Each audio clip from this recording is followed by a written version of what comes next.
นแดนแคว้นแห่งความฝันสวยงามกา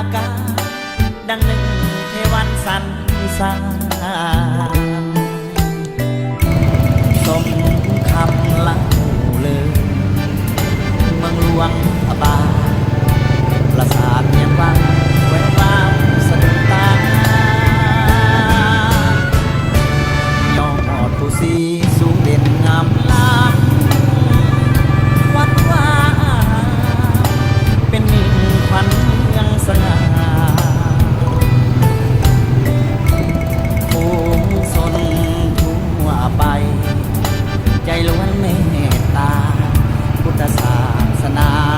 นำพาสู่สันต์ดินแดนแห่งความวิไลเลี้ยวแลแห่งใดส่วนจิตใจเบิกบานเมิ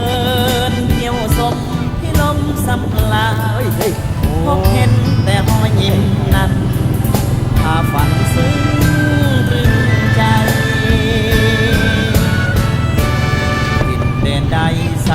จะเปรียบเหมือนฝังใจตีเตือนบ่อาจหลงเลือนลืมได้